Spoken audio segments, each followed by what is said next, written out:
हमारे एक साथी जेल में गए थे, वापस आए तो मैंने उनसे पूछा जेल में आपने क्या देखा। उन्होंने कहा कि मोर देन 60% जेल में जो कैदी बंद हैं उनमें मोर देन 60% मुसलमान लोग हैं। मैंने कहा ये 60% मुसलमान किस जुर्म में कैद हैं? मुंबई की अर्थर रोड की बात कर रहा हूं। ये मोर देन 60% किस गुनाह की वजह से कैद में है? कहा कोई करप्शन, फ्रॉड, डाकाजनी, चोरी, जिना, पास्को, ऐसे ऐसे केसेस में तकरीबन 30% होंगे और बाकी 30% ड्रग के केस में बंद। ड्रग के केस में मुंबई जैसे, गुजरात जैसे, सूरत जैसे शहरों के हालात क्या जानते हो? नशा करके मरने वाला भी मुसलमान और नशा बेचकर माल बनाने वाला भी मुसलमान। सबसे ज्यादा तेजी से यह बुराई फैल रही मुस्लिम मुआशरे में। नशा आम हो चुका है। अब मैं अपनी माओ से कहता हूं, एक मां मुझसे आकर कहती हजरत मेरा बेटा पहले बहुत अच्छा था, बहुत नेक था, मेरी भी इज्जत करता था, बाप की भी इज्जत करता था, लेकिन 2-3 महीने से शराबियों की सोहबत में पड़ गया, शराब पीना शुरू कर दिया। मैंने मां से पूछा तेरे बेटे की उम्र क्या है? मां कहती यही 21-22 साल का। मैं उस मां से कहता हूं 21-22 साल का तेरा जवान बेटा शराबियों की सोहबत में कब से पड़ा? मां कहती यही कोई 1.5-2 महीने हुए। मैं उस मां से कहता हूं तेरे बेटे के शराबी होने का रोना रोऊं कि तेरी मां होने का रोना रोऊं? अरे तू कैसी मां है? 9 महीने तूने अपनी औलाद को पेट में पाला, अपनी जान को दांव पर लगाकर तूने उसको जन्म दिया, 2 साल तक सीने से लगाकर तूने उसको रगों का खून दूध में मुंतकिल करके पिलाया, तूने उसके राल, नाक, थूक, पेशाब, पैखाने, उल्टी को साफ किया, तूने उंगली पकड़कर चलना सिखाया, लुकमा बनाकर खाना सिखाया, तूने तोतली जबान को बोलना सिखाया। मैंने कहा तू कैसी माँ है? अरे 22 साल तक बेटा तेरे साथ था, 22 साल में तू नमाजी न बना सकी और 2 महीने की दोस्ती ने शराबी बना दिया। सारा कसूर औलाद का है, मां बाप का कोई कसूर नहीं। आज बेटा कहां जाता है मां को खबर है, आज बेटियां कहां जाती मां को खबर है। आज हमारी कौम का जवान तेजी के साथ नशावर चीजों की तरफ बढ़ रहा है। और दूसरी बुराई, हमारी कौम की बच्चियां बेहया, बेगैरत, बेशर्म, बेपर्दा और ऐसी नफ्स की गुलाम बन गई कि हमारी कौम की बच्चियां अब किसी से भी इश्क का पेच लड़ा लेती हैं और किसी का भी हाथ पकड़ लेती हैं। न रंग देखती हैं, न नस्ल देखती हैं, न जात देखती हैं, न बिरादरी देखती हैं, न हसब नसब देखती हैं। बस चेहरा पसंद आ गया, कपड़ा पसंद आ गया, वाइट बॉडी पसंद आ गई, अब कोई भी हो हाथ पकड़कर उसके साथ भाग जाती हैं। ऐ सरकारे मदीना के प्यारदीवारों, क्या बताइए हमारी सोसाइटी में ये 2 बुराइयां तेजी से नहीं फैल रही हैं? हमारी कौम का जवान नशावर चीजों का आदी बन रहा है और मुसलमानों की बच्चियां गैरों के साथ भाग रही हैं। ऐसे में क्या हमारी और आपकी कोई जिम्मेदारी नहीं बनती? इन जलसों को महज कानों के चस्के का सबब ना बनाएं, इन जलसों को कौम को एजुकेट करने के लिए इस्तेमाल करें। इन जलसों के जरिए कौम को एजुकेट करो, दीन की बातें उन तक पहुंचाओ। हुजूर गौसे आजम, तवज्जो है आपकी, सैयदना सरकार गौसे आजम पैदाइशी वली है, मां की कोख से वली बनकर पैदा हुए। सुना है कि नहीं आपने? विलायत के बहुत से अलग अलग दर्जात, विलायत के तमाम दर्जात में यह सबसे ऊंचा दर्जा, बंदा वली बाई नेचर होता है, वली बाई बर्थ होता है, मादरजात वली होता है। हुजूर गौसे आजम पैदाइशी वली और तन्हा वो वली है गौसे आजम जो मां की कोख से 18 पारों के हाफिज बनकर पैदा हुए। आपने सुना है कि नहीं ये बात? 18 पारों के हाफिज बनकर पैदा हुए गौस पाक। जब पूछा गया कि 18 पारे कहां याद किए, कहा मां के शिकम में। मां रात सोने से पहले कुरान पढ़कर सोती थी और मैं सुन सुनकर उसे याद कर लेता था। यहां क्या पता चला सुन्नियों, यहां पता चला हमल के वक्त औरत जो कुछ करती है पेट में पलने वाले बच्चे पर उसका असर हुआ करता है। अगर कुरान की तिलावत करके सोएगी तो बच्चे पर असर होगा, अगर फिल्में ड्रामे देखकर सोएगी तो बच्चे पर असर होगा। आज आप बताएं, अगर सूरज ग्रहण होता है, चांद ग्रहण होता है, आपके गांव देहात में आपने देखा होगा, अगर घर में कोई लड़की या कोई औरत प्रेग्नेंट हो, हमल से हो, तो घर की बड़ी बूढ़ियां उसको कमरे में बंद कर देती हैं, खिड़की दरवाजे बंद, पर्दे खींच दिए जाते हैं। अगर कहीं घर में कोई सुराख है तो उसमें भी कपड़ा ठूंस दिया जाता है। क्यों? उनसे पूछो वजह क्या है, तो कहते हैं सूरज ग्रहण लगा है, चांद ग्रहण लगा है, पेट में पलने वाले बच्चे पर इसका असर होगा। आप बताइए, हजारों मील की ऊंचाई पर चांद और सूरज है और वो भी निकला नहीं है, उसको ग्रहण लग गया है। जब चांद और सूरज हजारों मील की ऊंचाई पर है, उसको ग्रहण लग गया हो, और माँ के कोख में बच्चा है, जमीन में गोद में नहीं है, कोख में है, हजारों मील ऊंचाई पर मौजूद चांद और सूरज का जब कोख में पलने वाले बच्चे पर असर हो सकता है, वही माँ अगर प्रेगनेंसी में, वही माँ अगर हमल के दौरान रोजाना बैठकर 2-4 फीट की दूरी पर रोजाना 9 महीने तक टीवी देखेगी, सीरियल देखेगी, ड्रामा देखेगी, फिल्में देखेगी, तो क्या कोख में पलने वाले बच्चे पर असर नहीं होगा? जब माएं कुरान पढ़कर सोती थी तो बेटा अब्दुल कादिर जिलानी होता था। क्या बात है, वाह वाह। जब माएं कुरान पढ़कर सोती थी तो बेटा अताए रसूल सुल्तानुल हिंद होता था। जब माएं कुरान पढ़कर सोती थी तो अपनी माँ की कोख से 14 पारे के हाफिज बनकर ख्वाजा बख्तियार काकी पैदा होते थे, महबूब इलाही निजामुद्दीन औलिया पैदा होते थे। जब माएं नेक होती थी, वजू करके अपनी औलाद को दूध पिलाती थी, तो उनका दूध पीने वाले बेटे शेरे महसूल टीपू सुल्तान होते थे। और आज जब हमल के दौरान माएं सीरियल देखेंगी, ड्रामा देखेंगी, हर वक्त मोबाइल पर लगी रहेंगी, इसकी स्टोरी, उसका इंस्टाग्राम, इसका फेसबुक, इसका यूट्यूब, जब दिन रात यही करेंगी हमल में, तो इनकी कोख से पैदा होने वाला ना गाजी होगा ना नमाजी होगा, या तो यूट्यूबर पैदा होगा, या तो टिकटॉकर पैदा होगा, या तो पबजी चैंपियन पैदा होगा, या तो लूडो किंग पैदा होगा, या तो आईपीएल के चक्कर में नमाज कजा करने वाला होगा, या तो नचनिया गवैया होगा, या तो चरसी गंजेड़ी होगा। और यही वजह है, जब तक माएं नेक थी, अल्लाह उनकी पाकीज़ा कोख से औलाद भी नेक अता करता था, और जब से माओ का अखलाक और किरदार तबाह बर्बाद हो गया, उनकी कोख से अब कोई नेक पैदा नहीं होता। अब तो नचनिए गवैये शराबी जानी जुआरी पैदा होते हैं, अपनी ही माँ को आंख दिखाने वाले, अपने ही बाप को डराने धमकाने वाले। ऐ सरकारे मदीना अलैहिस्सलातु तस्लीम के पैरवानों, हुजूर गौसे आजम 18 पारों के हाफिज बनकर पैदा हुए। आपको सुनकर ताज्जुब होगा, आज तक आपको यह करामत किसी ने नहीं बताया होगा। आपको सेब वाला वाकया तो बताया गया, 12 साल की डूबी कश्ती को निकाला यह बताया गया, मुर्दे को जिंदा कर दिया यह बताया गया। आपको गौस पाक की यह करामत नहीं बताई गई होगी। आज सुन ले इस मिंबर से गौस पाक की करामत को। गौस आजम माँ की कोख से 18 पारों के हाफिज बनकर पैदा हुए, और बाकी जो 12 पारे बचे थे, वो 12 पारे भी मकतब में किसी उस्ताद ने याद नहीं कराया है, वो भी आपकी वालिदा सैयदा फातिमा ने आपको याद कराया है। अपने बेटे को पूरा हाफिज़े कुरान गौसे आजम की मां ने बनाया है। आज हमारा बेटा दस्तरख्वान पर खाने बैठे, क्या कभी मां कहती बेटा बिस्मिल्लाह तो पढ़ ले, बेटा हाथ तो धो ले, सुन्नत है रसूलुल्लाह की। खाने के बाद अल्हम्दुलिल्लाह कहते बेटा, क्या बताइए मां ये तरबियत दे रही औलाद को? फिर मुआशरा तबाह नहीं होगा तो क्या होगा?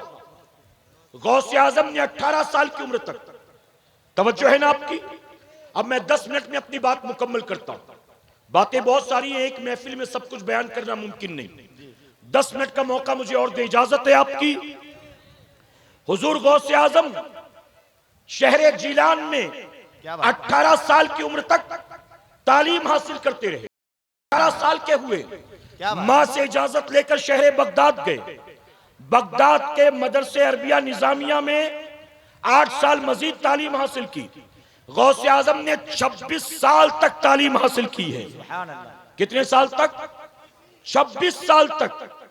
आप सोचिए, मां की कोख से वली बनकर पैदा हुआ, 18 पारों के हाफिज बनकर पैदा हुआ, फिर भी मकतब में जाएं, मदरसे में जाएं, उलमा की सोहबत में बैठे, दीन की किताबें पढ़े। गौसे आजम मादरजाद वली होकर 26 साल तक दीन का इल्म सीखते हैं और गौसे आजम के आशिकों का हाल यह है, अपनी माँ की कोख से हम अंगूठा छाप पैदा होते हैं और कब्र में भी अंगूठा छाप चले जाते हैं। क्या बात, न वजू करना आता है, न गुस्ल करना आता है, न नमाज पढ़नी आती है। एक नौजवान ने मुझे कॉल किया, उसने कहा हजरत मैं जुमा पढ़ने आया हूं, आस्तीन टाइट है, हाथ कैसे धोऊं?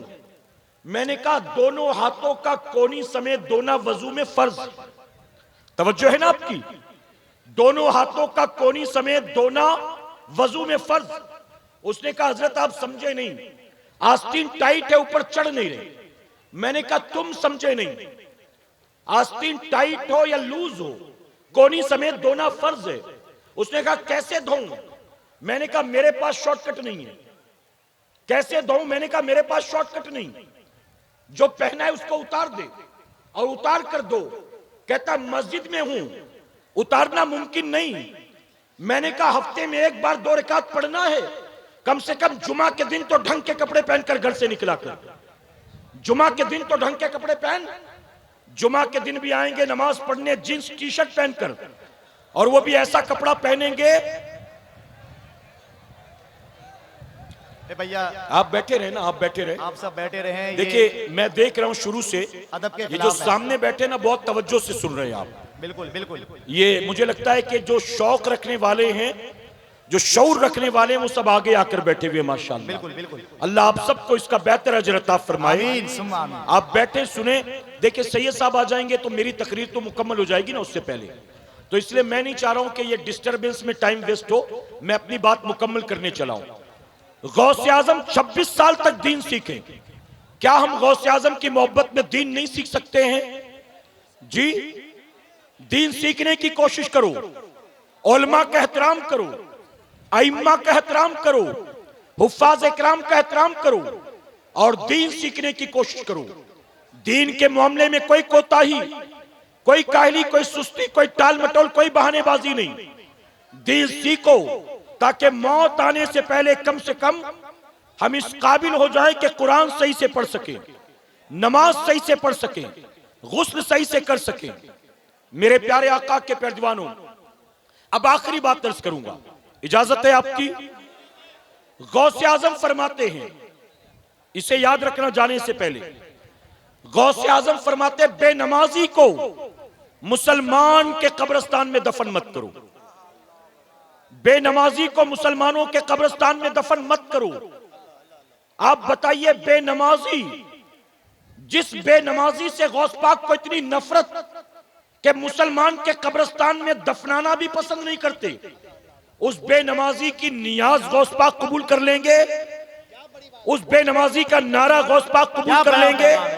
उस बेनमाजी का तोहफा गौस पाक कबूल कर लेंगे? क्या बात है? अरे बेनमाजी मुसलमान के कब्रिस्तान में दफनाया जाए, जब गौसे आजम को यह पसंद नहीं तो याद रखना तू कितना भी गौसे आजम से मोहब्बत के दावे कर ले, अगर तू गौसे आजम के नाना की आंखों को सजदा करके ठंडक नहीं पहुंचाता है तो तेरा ये दावे करना कयामत में तेरे लिए कोई फायदेमंद साबित नहीं होगा। अगर गौसे आजम से प्यार है तो ये तय कर लो, गौसे आजम के नाना की आंखों को ठंडक पहुंचाएंगे और 5 वक्त नमाज की पाबंदी करेंगे। कहें इंशाअल्लाह।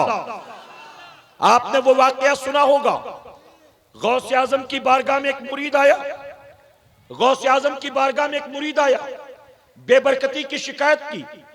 गौसे आजम ने फरमाया जा घर के दरवाजे पर पर्दा लगा दे। पर्दा लगा के हफ्ते 10 दिन के बाद आया, खुश था, तोहफे भी लेकर आया। गौसे आजम ने फरमाया अब क्या हाल है? उसने कहा वो दिन है, आज का दिन है, अल्लाह ने बहुत बरकत अता की, काम धंधा वही है, इनकम भी उतनी है, खर्चा भी उतना ही है, कोई तब्दीली नहीं, लेकिन पहले उतने में बचता नहीं था, मुश्किल से गुजारा होता था।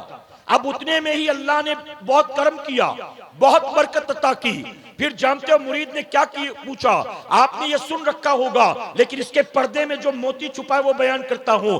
गौसे आजम के मुरीद ने कहा, हुजूर रोजी में बरकत का घर के पर्दे से क्या ताल्लुक है? तो गौसे आजम ने फरमाया, तू नमाजी, तेरे बीवी बच्चे नमाजी, तेरे घर में अल्लाह रहमत भी उतारता था, बरकत भी उतारता था, लेकिन राह चलते बेनमाजी की नजर तेरे घर के अंदर पड़ती थी।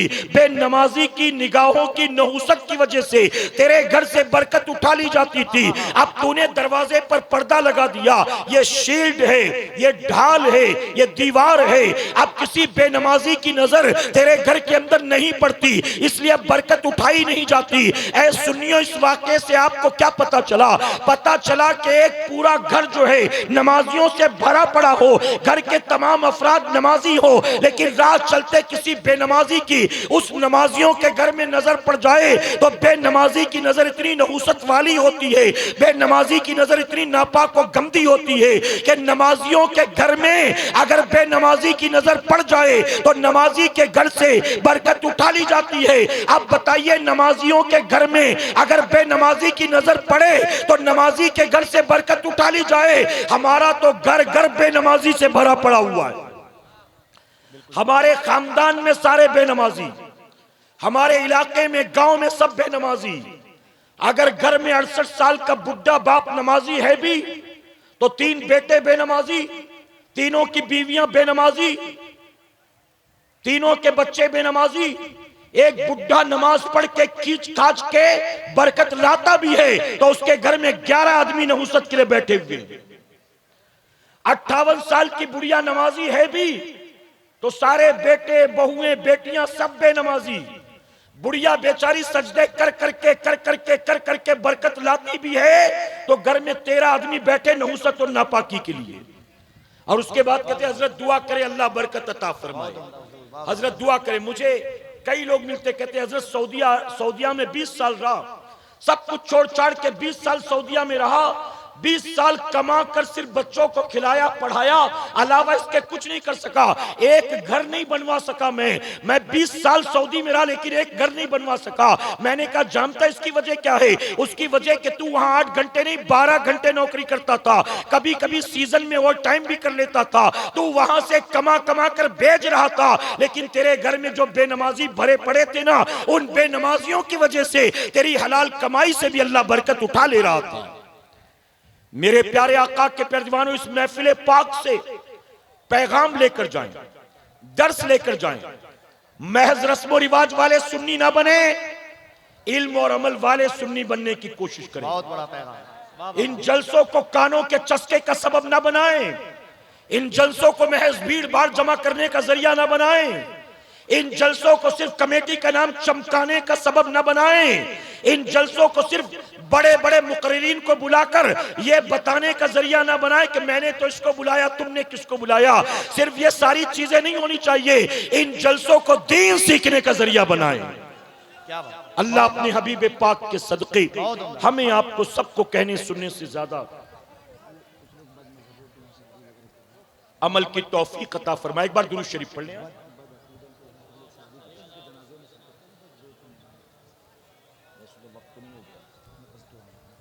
एक बार दुरूद शरीफ पढ़ लें आप।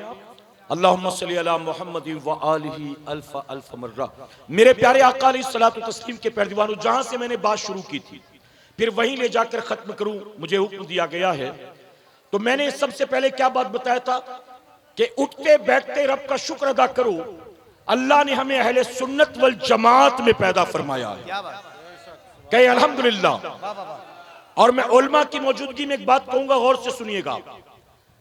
अगर कोई गैर मुस्लिम अजान सुनकर खड़े हो जाए, अजान का एहतराम करे, मस्जिद को देखे तो मस्जिद की दीवार को चूम ले, मस्जिद को देखे तो हाथ जोड़कर खड़ा हो जाए।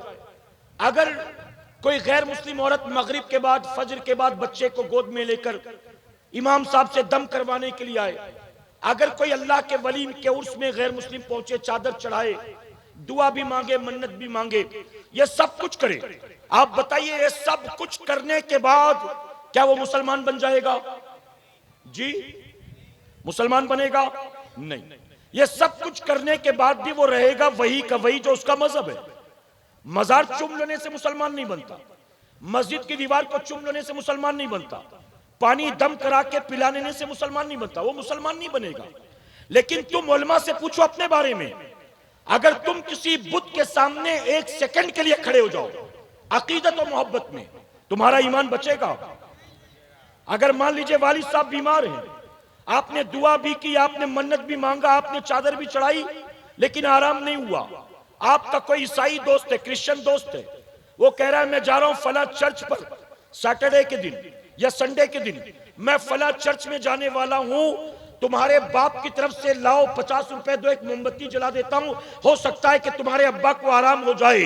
आपने इस नियत से उसको 50 रुपए दे दिए, मैं तो नहीं जाता लेकिन ले जा तू, जला देना अगर तू चाहता है। और आपने एक सेकंड के लिए भी सोचा हो सकता है कि वहां मोमबत्ती जलाने से अब्बा को आराम हो जाए, तो मेरा क्या जाना है? अब उलमा से पूछो, ऐसे में अल्लाह को छोड़कर किसी गैरुल्लाह की तरफ आपने यकीदा मंसूब किया, हो सकता है कि चलो नारियल पेश कर देने से, एक अगरबत्ती जला देने से, एक मोमबत्ती जला देने से, चंद लम्हों के लिए हाथ जोड़कर खड़े हो जाने से अगर मुझे फायदा हो जाता है तो इसमें नुकसान क्या है?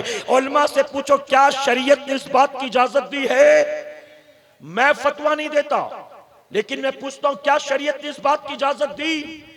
मेरे प्यारे आका के पैगंबरों, ईमान बहुत ही नाजुक शय का नाम है।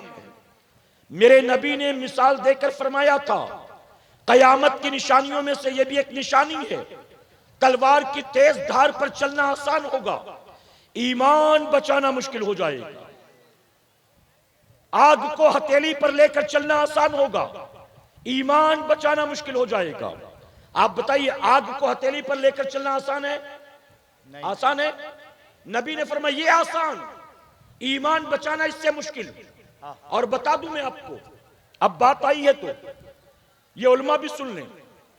एक रिपोर्ट के मुताबिक, ये जो नौजवान पढ़े लिखे बैठे वो सुने, एक रिपोर्ट के मुताबिक आने वाले 60 साल के बाद, एक रिपोर्ट के मुताबिक आने वाले 60 साल के बाद दुनिया में 60% एथिस्ट लोग होंगे, नास्तिक होंगे। आज दुनिया में सबसे ज्यादा आबादी ईसाइयों की है। किसकी है? क्रिश्चियंस की। उसके बाद सेकंड नंबर पर कौन सा मजहब है जी? इस्लाम है। सेकंड नंबर पर कौन सा है? लेकिन 60 साल के बाद नंबर 1 पर एथिस्ट होंगे, नास्तिक, जो ना अल्लाह को मानते हैं ना किसी गैरुल्लाह को, किसी को भी नहीं, सबको छोड़े बैठे होंगे 60 साल के बाद। तब तक तो हम और आप जा चुके होंगे, लेकिन हमारी नस्लों का क्या होगा? हमारा बेटा कहां जाएगा? हमारी बेटी कहां जाएगी? हमारा दामाद किस मजहब का मानने वाला होगा?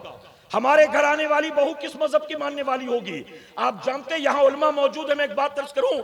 एक आदमी ने सवाल किया किसी आलिम दीन से, उसने कहा मैं जहां जॉब करता हूं, गौर से सुनिएगा दुनिया कितनी तरक्की कर चुकी, मैं जहां जॉब करता हूं मेरी 3.5 लाख सैलरी है, मेरी बीवी जहां जॉब करती है उसकी 2.25 लाख सैलरी है, मेरा अच्छा 3 BHK का फ्लैट है, एक बेटी एक बेटा, मेरा भी पैकेज अच्छा, मेरी बीवी का पैकेज भी अच्छा। सुन ले आप मेरी बात को,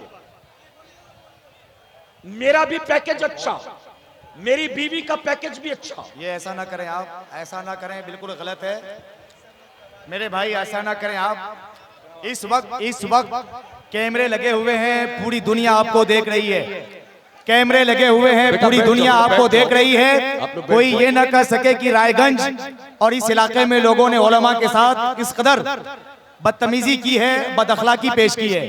इसलिए मेरी गुजारिश है कि आप यहाँ पे हुसूले, ए भाई बैठ जाओ, बैठ जाओ। हमने उनको दीन से ज्यादा मजबूती से पकड़ रखा है, जिसका दीन से कोई ताल्लुक नहीं है, हमने उसी को माज़अल्लाह असल दीन समझ रखा है, और हम ये सारी चीजें सख्ती से अमल करते हैं। लेकिन मेरे प्यारे आका के पैगंबरों, आप मुझे दिल पर हाथ रखकर जवाब दें, एक लड़की की जब शादी होती है, एक लड़के की जब शादी होती है, तो बेटा या बेटी की शादी में माँ बाप के कितने अरमान होते हैं, पूरी जिंदगी भर की कमाई लगा दी जाती है, औकात से ज्यादा माल खर्च किया जाता है। अपने लड़के या लड़की की शादी करने के लिए उम्र भर की कमाई को झोंक देते हैं। तरह तरह के खाने बनाए जाते हैं, डेकोरेशन किया जाता है, वीडियो शूटिंग वाले को बुलाया जाता है, नाच गाने की महफिलें की जाती है, हल्दी मेहंदी का प्रोग्राम किया जाता है। रज जगह के नाम पर दूल्हे की भाभी, दूल्हे की बहन, दूल्हे की मां नाचती नजर आती है। हम ये सारी चीजें तो करते हैं, लेकिन आप मुझे बताएं, शादी करने से पहले क्या बेटी को बिठाकर उसकी मां गुस्ल का तरीका भी सिखलाती है कि बेटी निकाह की पहली रात जब तू अपने शौहर के साथ गुजारेगी और सुबह सोकर उठेगी तो तुझे गुस्ल कैसे करना है। शादी में लाखों रुपए खर्च कर दिए गए, रस्मों रिवाज के नाम पर न जाने कितना माल खर्च किया गया, लेकिन शादी से पहले दुल्हन को गुस्ल के फराइज नहीं बताए जाते हैं। शादी से पहले दूल्हे का बाप अपने बेटे को बिठाकर क्या बताओ बीवी के हुकूक बताता है, बेटा शादी के बाद तुझ पर जिम्मेदारी तेरी बीवी की है, अल्लाह और उसके रसूल ने तुझ पर तेरी बीवी का यह हक रखा है।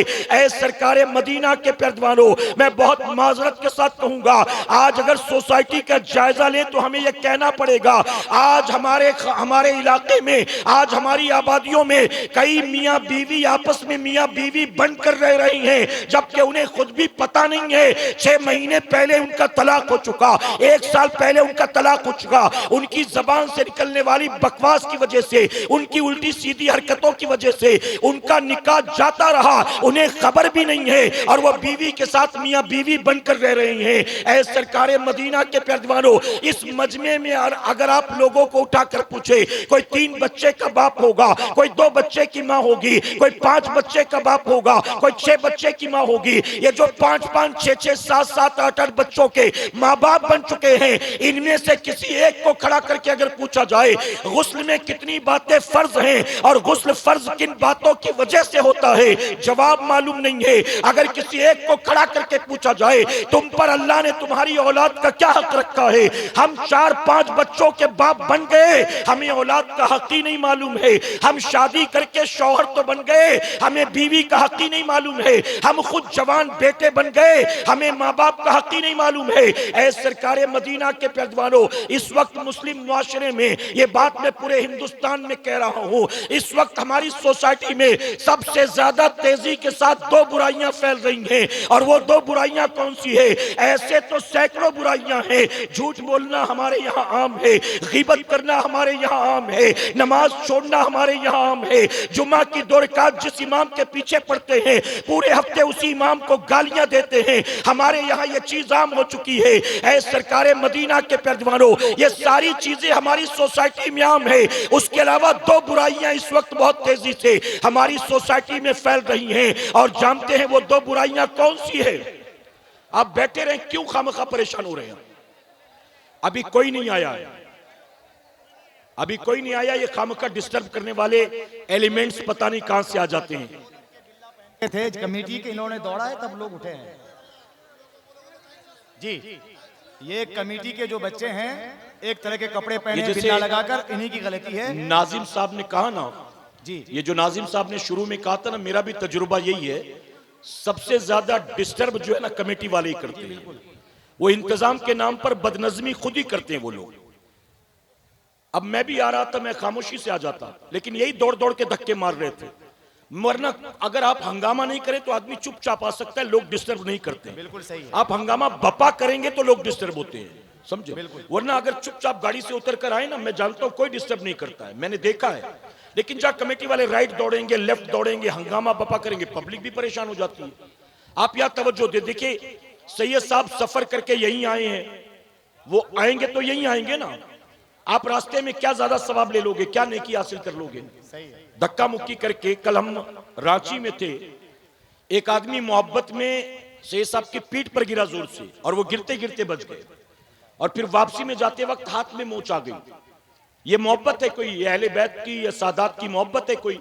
आप जिससे मोहब्बत करते हो बताइए, उसको धक्का मारते हो, अब्बा को भी धक्का मारते हो, बेटे को भी पटक देते हो, करते हो ये सब, बीवी के साथ ऐसा सलूक करते हो, ये कैसी मोहब्बत है? आप उलमा के साथ, सादात के साथ, आप हुफ्फाज़ इकराम के साथ ऐसा करते हैं, ये मुनासिब नहीं है, बल्कि इससे गुनाह होता है, इससे गुनाह होता है। किसी मोमिन की दिल आजारी से तकलीफ पहुंचाने से गुनाह है। तवज्जो है आपकी? दुरूद शरीफ पढ़ें आप यहां। अल्लाहुम्मा सल्ली अला मुहम्मदिन व आलिहि अल्फ अल्फ मर्रा। जो मैं अर्ज कर रहा था उसको सुने आप, सल्लल्लाहु तआला अलैहि वसल्लम। आप खुद इसकी तायद करेंगे। सैकड़ों बुराइयां हमारी सोसाइटी में हैं, लेकिन सैकड़ों बुराइयों के साथ इस वक्त हमारे मुस्लिम मुआशरे में, मुस्लिम समाज में दो बुराई सबसे ज्यादा तेजी से फैल रही है। और वो दो बुराई कौन सी है? एक तो मुसलमान नौजवान नशे की तरफ जा रहा है। कौमे मुस्लिम का जवान शराब पीता है, चरस चिलम गांजा ले रहा है, एमडी कोरेक्स वाइटनर लेता है, ब्राउन शुगर हेरोइन बटन लेता है। हर आदमी अपनी औकात के मुताबिक, अपने शौक के मुताबिक नशा करता है। कौमे मुस्लिम का नौजवान नशे की तरफ तेजी से बढ़ रहा है। मेरा जहां कहीं जाना हुआ, मौका 12वीं शरीफ का हो, 11वीं शरीफ का हो, छठी शरीफ का हो, माह मुहर्रम हो, हर महफिल में कहा जाता है हजरत नशे पर बोलिए। मीलाद की महफिल में कहते हैं नशे पर बोलिए। गौसे आजम के नाम पर महफिल सजी, कहते हैं नशे पर बोलिए। आखिर नशा मुस्लिम मुआशरे में तेजी से क्यों फैल रहा है? उसकी वजह यह है, हमने अपनी नस्लों को यह बताया ही नहीं कि इसे अल्लाह और उसके रसूल ने हराम करार दे दिया है। आप जानते, मुंबई धारावी में एक मर्तबा में तकरीर कर रहा था। मेरी तकरीर के बाद एक बूढ़ा आदमी 68-70 साल का, एक कोई एनजीओ चलाने वाला क्रिश्चियन था, वो मेरे पास आया और मुझसे आकर कहता है, गुरुजी एक बात कहूं तो बुरा नहीं मानेंगे। मैंने कहा बताइए क्या बात कहना चाहते हैं? गौर से सुनना मुसलमानों, शर्म से डूब मरने का मकाम है। हम जलसों में लाखों रुपए खर्च कर देते हैं, लेकिन लाखों रुपए जलसे के नाम पर खर्च करके आप बताइए हम हासिल क्या कर रहे हैं? उस बूढ़े आदमी ने मुझसे कहा, एक मर्तबा पुलिस ने अलग अलग जगहों पर रेड डाला। रेड डालने के बाद नशा करने वाले लोगों को अरेस्ट किया, जिसमें ड्रग एडिक्ट भी थे, ड्रग पेडलर्स भी थे, यानी नशावर चीजें बेचने वाले भी थे, नशावर चीजें इस्तेमाल करने वाले भी थे। उसने कहा कि ऐसे तकरीबन 100 लोगों को पुलिस ने दिन भर में उठाया। अलग अलग जगह रेड मारकर पुलिस ने दिन भर में 100 लोगों को जमा किया और 100 लोगों को जेल में बंद करने के बाद हम लोगों को, जो सोशल वर्कर हैं, एनजीओ वाले हैं, हमको बुलाया गया, आकर अपनी आंखों से देख लो। फिर यह मत कहना कि किसी बेगुनाह को हमने अरेस्ट कर लिया, हमने किसी आम आदमी को अरेस्ट कर लिया। आइए देख लीजिए। वो ईसाई मुझसे कहता है कि जब हम गए जेल के अंदर देखने के लिए तो गुरुजी मुझे शर्म आती है, कहते हुए दिन भर पुलिस वालों ने जो 100 लोगों को अरेस्ट किया था, उन 100 में 90 लोग आपके धर्म के मानने वाले थे। आप बताइए, जिस बुराई का दरवाजा अल्लाह और उसके रसूल सल्लल्लाहु अलैहि वसल्लम ने 1450 साल पहले बंद किया, आज उस बुराई के दरवाजे पर सबसे ज्यादा अगर कोई आपको दिखाई देगा तो मुसलमान दिखाई देगा। हमारे साथ